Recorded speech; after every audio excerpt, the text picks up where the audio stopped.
Right now we're at my home on Gabriola Island, which is on the Sinemu territory. That's right. I'm really lucky in my current role that I get to offer a range of workshops that's based on my own education and learning and Indigenous teachings. Deb leads this strategic engagement within the ministry. This is what I find amazing. It's really her responsibility to think through how we gel as an organization, and she's amazing at doing that work. These are folks that really do care about human resources, and they also care about doing their work in a good way, which is an expression we often use in Indigenous community. That's exactly at the heart of it. I was born and raised in Winnipeg. Manitoba's a Métis homeland for many of us, and I was part of what's now referred to as the 60 Scoop.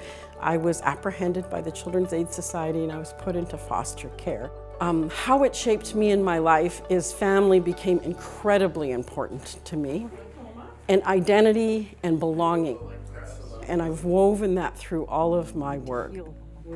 She would always spend a little time getting to know each other before diving into any kind of business.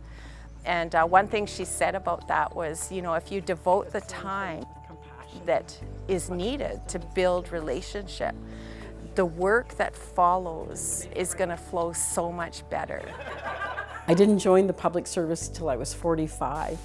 First as a contractor. Still portray smoking as glamorous. It was an amazing experience working with Deb. She's very open to new ideas, to creativity, but also a very forward thinker. We called the BC Aboriginal Tobacco Strategy the Honoring Our Health Strategy. We based it on the values of meeting people and meeting communities where they were, not imposing what we thought were the best practices, but actually listening. It can't be individualistic. It needs to include family and community. What Deb always brought to the table was big auntie energy, which is for Indigenous people a very well-known term. Aunties are the ones who care for you just as much, if not deeper and different, is this energy of, I love you and I love this topic we're talking about, and we're going to work together great, and we're going to make some big changes in this world.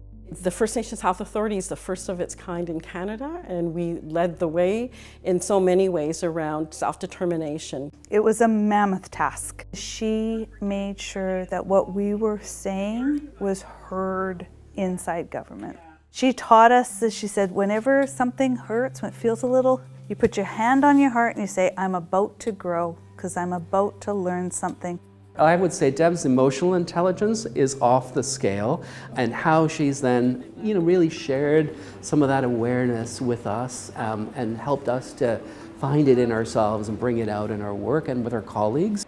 Deb was brought into the ministry at a time of real shift and change, and so there was a sense of instability. What I focused on was trying to return to my teachings, taking care of myself, being grounded, and then servant leadership approaches, which is to really look at what they're going through and try to help them through that process. Just that ability to invite us in and to open us up to her family too. That's so important for Deb, that sense of family, and I actually think she was showing us how we were a family as well. My legacy, I guess, I hope, is that people feel heard and respected and understood, and that is not diametrically opposed to getting things done, looking for the good intention. That by treating people really well and listening and showing up with emotional courage, that you're going to get really wonderful things done.